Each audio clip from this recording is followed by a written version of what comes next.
Salut à tous les amis, nouvelle vidéo critique et juste avant de commencer cette nouvelle vidéo critique, je tenais à remercier ceux qui m'ont offert ce petit cadeau d'anniversaire, qui m'a fait un t-shirt à l'effigie. Ils se reconnaîtront, ce sont des viewers, oui aussi surtout des amis, et je tenais aussi à leur remercier du cadeau. Ça me touche, ça fait plaisir, en plus il est sympa. Voilà, nouvelle vidéo critique sur la chaîne. J'espère que les fêtes se sont bien passées, en tout cas les fêtes de Noël se sont bien passées pour vous. Est-ce que vous avez été gâtés, tout ça, n'hésitez pas à me le dire en commentaire. Pour cette nouvelle vidéo critique, nous allons parler du film que tout le monde attend depuis longtemps. Ça doit faire 12-13 ans qu'on l'attendait, et que il a été longtemps aussi repoussé. Et bien évidemment, c'est le film qu'on attend de cette fin d'année, Avatar, la voix de l'eau, qui est sorti le mercredi 14 décembre au cinéma et réalisé par James Cameron. Donc ça fait 12 ans qu'on n'a pas vu un film dans la saga de Avatar, parce que normalement le film suffisait à lui-même avec le premier. Ensuite ils se sont dit, si on allait faire une suite, l'attente était plutôt longue, et est-ce que franchement ça vaut le coup ? Eh bien oui, ça vaut vraiment le coup. Déjà techniquement, encore une fois, James Cameron se surpasse dans ce film, d'un point de vue effets spéciaux, tout ça. Il l'a fait pour le premier Avatar, où il était vraiment en avance sur son temps en termes d'effets spéciaux. Je crois qu'il était sorti, c'était en 2009, voilà.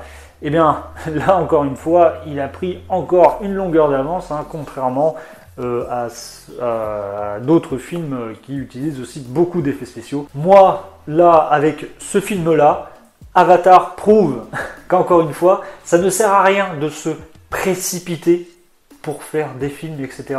Surtout que je vais pointer du doigt surtout un certain studio comme Marvel qui se précipite à faire des films où les effets spéciaux ne sont pas finis à la fin, où les gars sont payés à coups de lance-pierre et qui travaillent aussi un peu à la va-vite et ils ne peuvent pas terminer les films. Et bien là pour le coup, même si le film en termes de scénario n'est pas du tout terrible, on voit que techniquement ils sont largement au-dessus des films qui sont sortis là et puis ceux d'avant, et qui vont même être au-dessus de certains films qui vont sortir là avec pas mal d'effets spéciaux. Ça je n'en fais aucun doute, et vraiment encore une fois chapeau à James Cameron et à son équipe qui se sont encore surpassés pour ce film. James Cameron a pris son temps pour créer son univers. Le premier film, comme je vous l'ai dit, se suffit à lui-même. Il était sorti en 2009 et puis le box-office a écrasé vraiment tout le monde. Et puis je crois que c'était Titanic qui avait le plus gros box-office, donc c'est encore lui qui s'est doublé. Et puis là il s'est encore doublé parce que vu les chiffres des box-office, du box-office là qui sortent en ce moment, déjà en France c'est un vrai carton. Après mondialement j'ai pas trop regardé, mais je pense que c'est pareil, ça doit être un énorme carton. Donc là avec ce second opus il se surpasse encore, et pour vous dire qu'il se dépasse vraiment dans ce film, c'est déjà aussi pour la 3D. Elle est totalement différente, c'est une 3D dynamique avec 48 images par seconde, qui donne parfois l'impression de regarder un jeu vidéo sur certains plans. Nous suivons Jake Sully et sa nouvelle petite famille suite aux événements du premier film avec sa compagne Neytiri. Il est devenu le grand chef du peuple des Na'vi de la forêt. Quelque temps plus tard, des humains viennent en renfort sur la planète de Pandora, où leur mission est de faire de la planète Pandora la nouvelle Terre. Pour éviter tout affrontement et qu'il perde sa famille, il fuit en donnant son titre de grand chef pour ensuite se réfugier chez les Meitkaina, un clan Na'vi des océans qui est poursuivi par le général Quaritch, dont sa conscience a été mise dans un corps Na'vi qui cherche à se venger. Dans ce film, nous retrouvons les anciens personnages avec Sam Worthington en Jake Sully, Zoe Saldana en Neytiri, Sigourney Weaver en Kiri et Dr. Grace Augustine, Bryton Dalton en Lo'ak, enfant de Jake Sully, Stephen Lang en colonel Quaritch, Kate Weasley en reine Ronald et Cliff Curtis en chef Tonowari, suivi de nombreux personnages qui enrichissent le récit. Bon, je pense que l'on va être d'accord sur le fait que techniquement, le film Avatar, la voix de l'eau, est juste beau, magnifique, à couper le souffle, grandiose, tout ce que vous voulez. franchement, vous allez en prendre plein les yeux. Moi-même, j'en ai pris plein les yeux et vraiment, même si je l'ai vu qu'en 2D là en ce moment, eh ben, vraiment les images sont super belles. Sont vraiment super belles. Alors là, au moment où je fais la vidéo, je ne l'ai vu qu'en 2D comme je vous l'ai dit.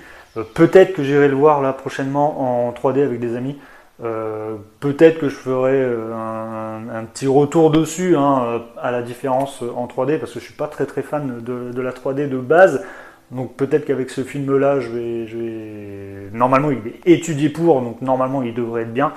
Ensuite aussi c'est pas tous les cinémas qui ont une excellente 3D. Moi le cinéma où je vais, voilà, ça dépend parce que des fois c'est pas ça on va dire.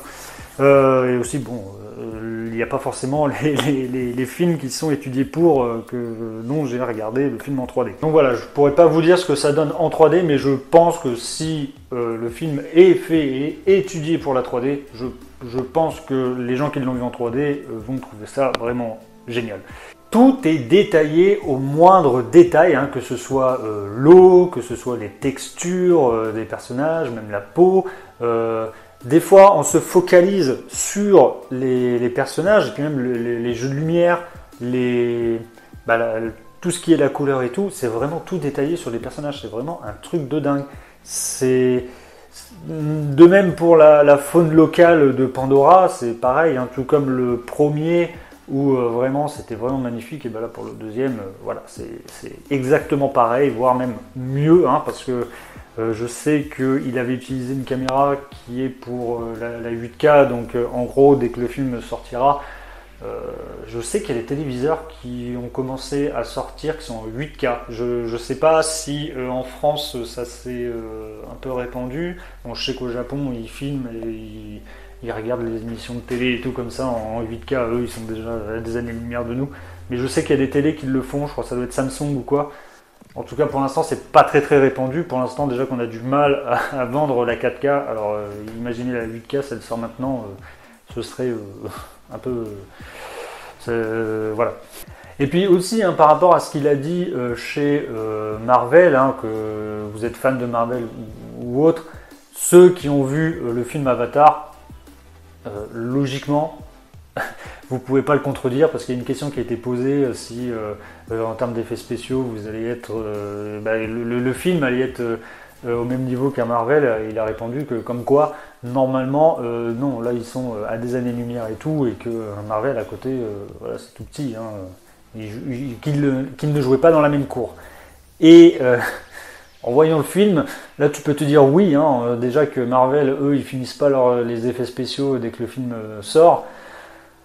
Le mec, il a fini les effets spéciaux, on prend une claque visuelle dans la gueule. Hein, vraiment, c'est un truc de fou. Donc pour moi, voilà. Alors peut-être qu'en termes scénaristiques,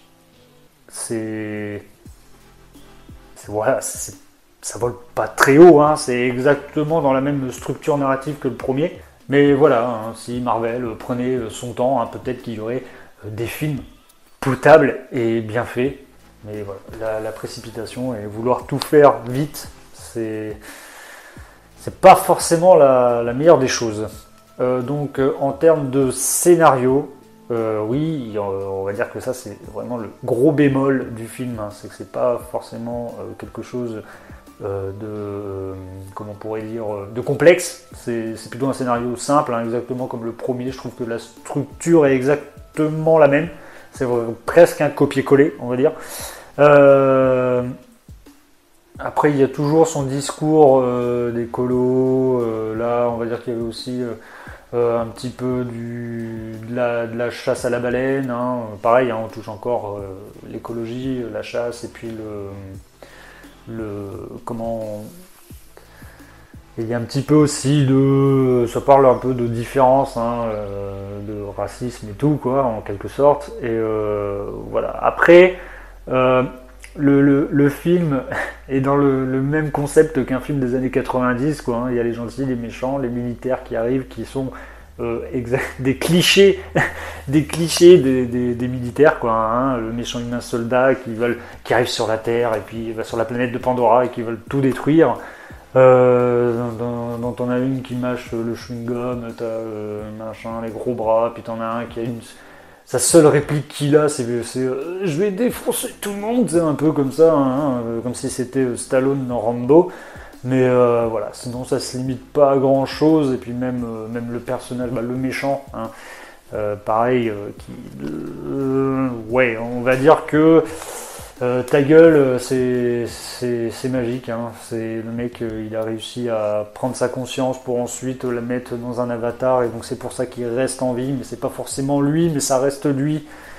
Enfin bref, on va dire que ça passe. Dans le film, ça passe quand tu regardes ça, tu dis bon, ok, je pars du principe que, allez, c'est bon. Mais bon, c'est vrai qu'en expliquant comme ça, c'est un peu bizarre. Pour ce qui est de la réalisation, eh bien c'est exactement ce que fait James Cameron, hein, depuis toujours. Donc là, c'est filmé en IMAX, donc il n'y a pas forcément les bandes noires que vous voyez au-dessus du cinéma. C'est vraiment là, toute l'image est prise dans l'écran. Là, c'est filmé d'une manière à nous montrer la vie quotidienne de chaque peuple, hein, que ce soit les Navy, les navis de la forêt et les navis du peuple de l'eau. Et à certains moments, c'est filmé d'une manière aussi documentaire, hein, comme il l'a fait pour le premier Avatar par exemple, et puis ses autres films. Donc là-dessus, James Cameron, c'est un très très bon réalisateur, donc il n'y a rien à jeter, quoi. Donc c'est tout à fait normal que le film est super bien filmé. Même les scènes d'action sont super bien filmées, c'est lisible, c'est fluide, on voit vraiment toute l'action, c'est coupé au bon moment, c'est pas un montage vraiment déchiqueté où tu vois tac tac tac tac tac où ça va vite, où là tu t'es totalement perdu. Là c'est vraiment lisible, c'est même très bien fait. Et vraiment, c'est pareil, les scènes de combat sont vraiment très très bien et très très beaux. Mais voilà, à part le méchant et l'histoire qui, voilà, c'est pas vraiment la folie, mais le reste, c'est vraiment excellent, quoi. Après, vous allez me dire, c'est pas le film pour non plus, hein, c'est vraiment le film où on le vend comme une grande prouesse technique, et pas de par son scénario, mais vraiment pour sa conception pour les effets spéciaux et tout ce qui touche autour de ça. Aussi, je précise que on suit tout particulièrement la famille de Jack Sully et surtout les enfants de Jack Sully. Donc tout ce qui est Jack Sully et Neytiri, je crois qu'elle s'appelle comme ça. Neytiri, je m'en souviens plus.